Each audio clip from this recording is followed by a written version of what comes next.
வணக்கங்களே, கடவுள் அருள் டிவி நேயர்களுக்கு லக்ஷ்மி நாராயணன் அன்பு வணக்கங்கள். இப்போ நம்ம பார்க்கும்போது வார ராசி பலன் 17ஆம் தேதியிலேருந்து 23ஆம் தேதி வரை எப்படி இருக்க போதான் பார்க்குறோம். ஸோ எப்போதுமே சொல்கிறதாங்க, லக்னத்தை பாருங்கள். ராசிக்கு பார்ப்பதோ லக்னத்தை பார்க்க ரொம்ப பர்ஃபெக்டாக இருக்கும். உதாரணமாக ஒரு மகர லக்னம் ரிச்சிக ராசினா நீங்கள் ரிச்சிக ராசிக்கான பலன்களை பார்க்குறது மகர ராசிக்கான பலன்களை பார்க்க ரொம்ப பர்ஃபெக்டாக இருக்கும்.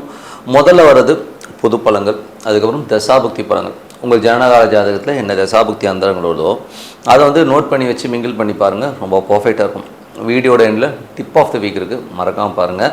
இந்த வாட்டி டிப் ஆஃப் த வீக்கில் நம்ம சொல்கிறது என்னென்னா விஷ்ணுபதி புண்ணிய காலம். நமக்கு வந்து ஒரு பொருளாதார தடை, பொருளாதாரம் சம்மந்தமான விஷயங்களுக்கு இந்த விஷ்ணுபதி புண்ணிய காலத்தில் நீங்கள் செய்கிற பிரார்த்தனை பெரிய ஒரு ரிலீஃபாக இருக்கும். பெரிய பொருள் வர்றதுக்கான வாய்ப்புலாம் ரொம்ப சிறப்பாக இருங்க, மிஸ் பண்ணாமல் பாருங்கள். மேஷராசி. ஸோ மேஷராசிக்கு வந்து பார்த்திங்கன்னா உங்களது ராசி அதிபதி செவ்வாய் வந்து பார்த்திங்கன்னா இப்போ 3ல் ராகுவோட இருக்கார். ஸோ அப்போ வந்து பார்த்திங்கன்னா உங்களுக்கு வந்து நல்ல ஒரு கொஞ்சம் தூரம் பிரயாணம் பண்ணாலும் நல்ல வருமானங்கள் வர்றது, எழுத்துத்துறை மற்றும் டாக்குமெண்டேஷன் சம்மந்தமான விஷயங்களில் நல்ல வருமானங்கள் வர்றதுக்கான வாய்ப்பு எல்லாமே ரொம்ப நல்லா இருக்குது. அது மட்டும் இல்லாமல் சொத்து விற்பனையினால் நல்ல லாபங்கள் வர்றது இருந்தாலும் ரொம்ப அற்புதமாக இருக்குங்க. ஸோ அது ஒரு நல்ல விஷயந்தான். அது மட்டும் இல்லாமல் நட்சத்திர பரிவர்த்தனை, இந்த ஒரு நட்சத்திர பரிவர்த்தனை போது மறைமுகமான வருமானங்கள் சில பேர் வர்றதுக்கான வாய்ப்பும் ரொம்ப நல்லா இருக்குது. என்ன மறைமுகமான வருமானம்னா அது நீங்கள் தான் பார்க்கணும். ஸோ நல்ல காசு வர்றதுக்கான வாய்ப்புகள் ரொம்ப நல்லா இருக்குது. அதுக்கப்புறம் பார்க்கும்போது உங்களுக்கு 2 மற்றும் 7ஆம் அதிபதியான சுக்கிரன், அவர் வந்து இப்போ நீச்சமாக சந்திரனுடைய சாரத்தில் இருக்கும்போது என்ன மாதிரி விஷயங்கள் வரும் அப்படின்போது கொஞ்சம் வேலையில் சின்ன சின்ன அவமானங்கள், சின்னதாக ஒரு மன காயங்கள் வர்றதுக்கான வாய்ப்புகள். கணவன் மனைவிக்கு நடுவில் வந்து பார்த்திங்கன்னா சின்னதாக ஒரு கருத்து பேருனா ஏதாச்சும் பேசுகிறதுனாலையோ கொஞ்சம் வந்து மன உளைச்சலும் மன காயங்களும் வர்றதுக்கான கொஞ்சம் கவனமாக இருக்கணும். வேலையிலையும் கடன் சம்மந்தமான விஷயங்களை வந்து கொஞ்சம் கரெக்டாக பார்த்து நடந்துக்கிறது ரொம்ப ரொம்ப நல்லது.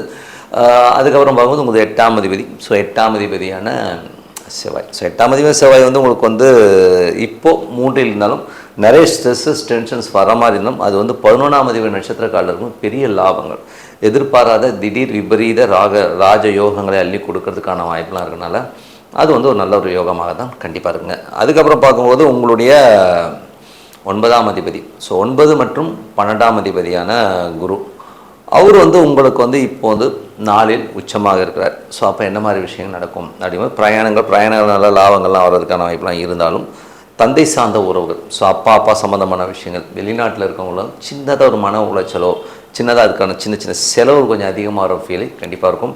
வீடு மனை சொத்துக்கள் சம்மந்தமான விஷயம் நல்ல ஏற்றங்கள், நல்ல லாபங்கள், பெரிய பணம் வர்றதுக்கான வாய்ப்பு எல்லாமே ரொம்ப நல்லா இருக்குது. அதுக்கப்புறம் பார்க்கும்போது உங்களுக்கு மற்றும் 10 மற்றும் 11ஆம் அதிபதியான சனி 12ல் வந்து வக்கரமாக இருக்கார். ஸோ வக்கரமாக இருக்கும்போது அதுவும் வந்து இப்போ புதனுடைய சாரத்தில் இருக்கும்போது என்ன மாதிரி விஷயங்களை பண்ணுவார் அப்படின்போது புதன் வந்து நல்ல சிறப்பான விஷயங்களை இருந்தாலும் அது 12ன்னும் போது தொழில் ரீதியான விஷயங்கள் கொஞ்சம் அலைச்சல்கள் இருக்கும்.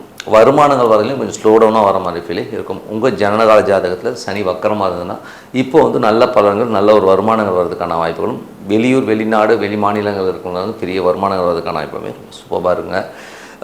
ஸோ இதுவரை பார்த்து பொது பலன்கள். இப்போ பார்க்கும்போது தசாபுக்தி பலன்கள். மேஷ லக்னமாக இருந்து சூரியன் தசாபுக்தி. சூரியன் வந்து 5ஆம் அதிபதியான சூரியன் இப்போ வந்து உங்களுக்கு வந்து 5லே போகிறார். ஸோ 5ல் போகும்போது நல்லா ஆட்சி பலத்தோட மூலத்தேதி கோணத்தில் அற்புதமாக இருக்கிற சூரியன் அவர் வந்து என்ன பண்ணுறார் அப்படின்னும்போது நல்ல வருமானங்கள், குழந்தைகளால் நல்ல ஏற்றங்கள் வருமானங்கள் வர்றதுக்கான வாய்ப்பு இருந்தாலும் சூரியன் கேது இருக்கும்போது சில நேரங்கள் சின்ன சின்ன கடன்கள் வர்றதுக்கான வாய்ப்புகளும் இருக்குது. அதாவது கவர்மெண்ட் பெனால்ட்டி இல்லை குழந்தைகளுக்காக கடன் வாங்குறது, இந்த மாதிரி விஷயங்கள் வர்றதுக்கான வாய்ப்புகள் நிறைய இருக்குங்க. ஸோ அது கொஞ்சம் கேர்ஃபுல்லாக ஹேண்டில் பண்ணுங்கள். அதுக்கப்புறம் மேஷ லக்னம் வந்து சந்திர தேசாவில் சந்திரன் வந்து இப்போது உங்களுக்கு வந்து சுப நிகழ்ச்சிகள் சார்ந்த விஷயங்கள் அற்புதமாக இருக்கிறதுக்கான வாய்ப்புகள் நல்லாயிருக்கும். புதன் வியாழக்கிழமைகளில் கொஞ்சம் சின்ன சின்ன மன உளைச்சல் வர்றதுக்கான வாய்ப்புகள் கொஞ்சம் கவனமாக இருந்துக்கணும். அதுக்கப்புறம் பார்க்கும்போது மேஷ லக்னமாக வந்து செவ்வாய் தசாபுக்தி அந்தரங்கள். செவ்வாய் வந்து பார்த்திங்கன்னா உங்களுக்கு 8ஆம் அதிபதி. 8ஆம் அதிபதி 3ல் இருந்தோம். அது வந்து ராகுடைய ஸ்டாரில் போகிறனால ஒரு திடீர் விபரீத ராஜயோகங்களை அள்ளி கொடுக்கறதுக்கான வாய்ப்புகள், வீடு விற்பனை, ரியல் எஸ்டேட் துறையில் இருக்கவங்க, ஒரு டாக்குமெண்ட் சம்மந்தமான விஷயங்கள், ஒரு இது வராதுன்னு நினச்சிருந்த ஒரு பெரிய காசு வரதுக்கான வாய்ப்பு எல்லாமே ரொம்ப அற்புதமாக இருக்குது. ஸோ அதுக்கு என்ன பண்ணலான்னா சர்வ கோயில்கள், ஏதாச்சும் வந்து ஒரு சர்வ கோயில்களுக்கு போயிட்டு வழிபாடு பண்ணுறது ரொம்ப சிறப்பாக இருக்கும். அதுக்கப்புறம் பார்த்து மேஷ லக்னமாக இருந்து உங்களுக்கு வந்து சனி தசாபுக்தி அந்தரங்கள். சனி வந்து பார்த்திங்கன்னா உங்களுக்கு என்ன மாதிரி விஷயங்களே பண்ணுவார் அப்படின்போது சனி வந்து உங்களுக்கு வந்து 10, 11, 12 இருக்கும்போது தொழில் ரீதியான விஷயங்கள் கொஞ்சம் அலைச்சல்கள் இருந்தாலும் வருமானங்கள் கொஞ்சம் ஸ்லோவாக வர மாதிரி ஃபீலிங் கண்டிப்பாக இருக்கும். வெளிநாடு வெளி மாநிலங்கள் இருக்கவங்களுக்கு புதிய ஒப்பந்தங்கள் சைன் ஆகிறதுக்கான வாய்ப்பு எல்லாமே ரொம்ப அற்புதமாக இருக்குங்க. ஸோ அது ரொம்ப நல்ல விஷயந்தான். அதுக்கப்புறம் பார்க்கும்போது உங்களுடைய மேஷ லக்னமாக இருந்து ராகு தேசம், ராகு வந்து 11லிருந்து செவ்வாயோட சாரத்தில் இருக்கும்போது வீடு விற்பனை, சொத்துக்கள், பழைய சொத்துக்கள் விற்பனையாகி ஒரு பெரிய வருமானங்கள் வர்றது, தாத்தா முப்பாட்ட சொத்து ஏதாச்சும் வந்து பழைய லிட்டிகேஷன் ப்ராப்பர்ட்டினா இப்போ அது போய் பேசும்போது கண்டிப்பாக ஒர்க் அவுட் ஆகி வர்றதுக்கான வாய்ப்புகள் இருக்குது. நரசிம்மர் வழிபாடு சிறப்பான ஒரு பலன்களை இந்த டைமில் கிடைக்குங்க. அதுக்கப்புறம் மேஷ லக்னமாக வந்து குரு தேசா புத்தியந்திரங்கள். குரு வந்து பார்த்திங்கன்னா உங்களுக்கு வந்து என்ன மாதிரி 9ஆம் அதிபதி மற்றும் 12ஆம் அதிபதி 4ல் வீடு சொத்துக்கள் சம்மந்தமான விஷயங்கள் கொஞ்சம் அலைச்சல் இருக்கலாம். தந்தை சார்ந்த விஷயங்கள், வெளிநாட்டில் இருக்கவங்களுக்கு மன உளைச்சல் கொடுக்கறதுக்கான வாய்ப்புகள் ரொம்ப கவனமாக இருந்துக்கணும். மேஷ லக்னமாக இருந்து கேது தேசா புத்தியந்திரங்கள். கேது வந்து பார்த்திங்கன்னா உங்களுக்கு வந்து 5 சூரியனோடு இருக்கும்பொழுது கொஞ்சம் மன உளைச்சல், குழந்தைகளுக்காக கடன் வாங்குறது, இந்த மாதிரி விஷயங்கள்லாம் இருக்கும். கவர்மெண்ட் டாக்ஸேஷன் சம்மந்தமான விஷயங்கள் எல்லாமே வந்து கொஞ்சம் வந்து கேர்ஃபுல்லாக ஹேண்டில் பண்ணுறது ரொம்ப ரொம்ப நல்லதுங்க. மேஷ லக்னமாக இருந்து சுக்கிர தசாபுத்தி வந்தாலும் சுக்கிரன் வந்து பார்த்திங்கன்னா உங்களுக்கு நீச்சமாக 6 இருக்கும். வேலை விஷயங்கள் ரொம்ப கவனமாக இருக்கணும். அது மட்டும் இல்லை, கடன் வாங்கியிருந்தீங்கன்னா அது கரெக்டாக சொல்லிடுங்க. இல்லைன்னா கடன் சம்மந்தமான விஷயம் மன உளைச்சலையோ கொஞ்சம் ஸ்ட்ரெஸ்ஸஸ் சேரும், இல்லை வேலை விஷயங்களில் ஒரு அவமானங்கள், சின்ன சின்ன அவமானங்கள் வரும். ஏன்னா நீச்சம்னும் போது நமக்கு மன காயங்களை ஏற்படுத்துறதுக்கான வாய்ப்பு இருக்குன்னா கொஞ்சம் கவனமாக இருக்கிறது ரொம்ப ரொம்ப நல்லது. மேஷ லக்னமாகிறது புதன் தசாபுத்தி. புதன் வந்து சிறப்பான விஷயங்களை கொடுத்தாலும் கொஞ்சம் சூரியனோடு அது புதன் இருக்கும்பொழுது அஸ்தங்கம் சொல்லும். ஸோ அதனால் வந்து வேலையில் வந்து ஒரு அங்கீகாரம் கிடைக்கல, பாஸ் வந்து என்னை வந்து கரெக்டான அங்கீகாரம் கொடுக்கலாங்கிற ஒரு வருத்தங்கள் கண்டிப்பாக இருக்குங்க. மற்றபடி என்னங்க, என்னை பொறுத்த ஒரு நல்ல ஒரு பிரார்த்தனை, ஒரு எந்த சாமி வேணா இருக்கட்டுங்க, அந்த சாமியை மனதார வழிபாடு பண்ணுங்கள். அது ஒரு பர்டிகுலர் டைம் ஃபிக்ஸ் பண்ணிவிட்டு நீங்கள் வந்து வழிபாடு பண்ணும்போது கண்டிப்பாக நம்ம அடுத்த லெவலுக்கு போகிறதுக்கான வாய்ப்பு ரொம்ப சிறப்பாக இருக்குது. Tip of the week. So இந்த முறை வந்து டிப் ஆஃப் த வீக்கில் நம்ம பார்க்குறது பார்த்திங்கன்னா விஷ்ணுபதி புண்ணிய காலம். இது வந்து ரொம்ப ரொம்ப முக்கியங்க. யாருக்கெல்லாம்னா எனக்கு பணமே இல்லை, யாருக்கு தான் பணம் வேணாம், எல்லாருக்குமே பணம் தேவை இருக்குது, பட் எனக்கு பணம் இல்லை, பணம் வந்து ரொம்ப கஷ்டப்படுறேன், பேங்க் பேலன்ஸே இருக்க மாட்டேங்குது அப்படின்னு நினைக்கிறவங்கெல்லாம் இந்த விஷ்ணுபதி புண்ணிய காலத்தில் போய் நீங்கள் வந்து வழிபாடு பண்ணும்போது ஒரு பெரிய காசு வந்து நமக்கு வரதை வந்து தவிர்க்கவே முடியாது. அவ்வளோ அற்புதமான பலன்கள். நீங்கள் வேணால் பாருங்கள், இந்த விஷ்ணுபதி புண்ணிய காலம் நிறைய பேருக்கு தெரியும்.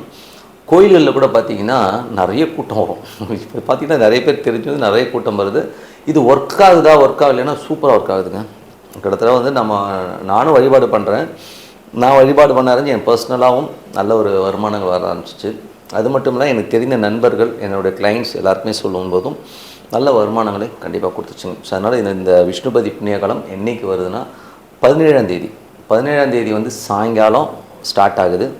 18ஆம் தேதி காலையிலையும் பண்ணலாம். ஓகேங்களா? மேக்ஸிமம் 17 ஈவினிங்கே ஸ்டார்ட் ஆகிடுது. ஸோ நீங்கள் ஈவினிங்கே கூட பார்த்திங்கன்னா பெருமாள் கோயிலுக்கு போங்க.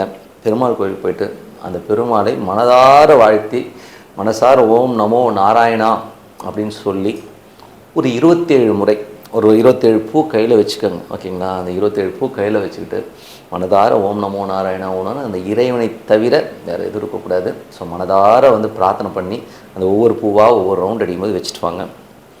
அற்புதமான ஒரு விஷயங்க. ஒரு பெரிய மேஜிக் நடக்கும்.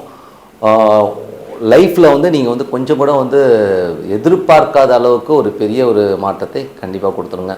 ஸோ அதனால் வந்து இதை வந்து மிஸ் பண்ணாமல் எல்லோருமே வந்து என்றைக்கு வருதுன்னா 17ஆம் தேதி அன்றைக்கி சாயங்காலம் பண்ணலாம், இல்லைன்னா 18ஆம் தேதி காலையிலையும் பண்ணலாம். அற்புதமான விஷயங்கள் உங்கள் வாழ்க்கையில் பெரிய வெற்றி பெற இது சிறப்பான விஷயமாக அமையுங்க. ஸோ மீண்டும் ஒரு நிகழ்ச்சியில் சந்திப்போம். உங்களிடம் விடைபெறுவது உங்கள் லக்ஷ்மி நாராயணன். நன்றி, வணக்கம். கடவுள் அருள் டிவியை பார்த்தமைக்க நன்றிகள். மேலும் இது போன்ற தகவல்களை தெரிந்து கொள்ள கடவுள் அருள் டிவியை சப்ஸ்கிரைப் செய்யுங்கள். மறக்காமல் பெல் ஐக்கானை கிளிக் செய்யுங்கள்.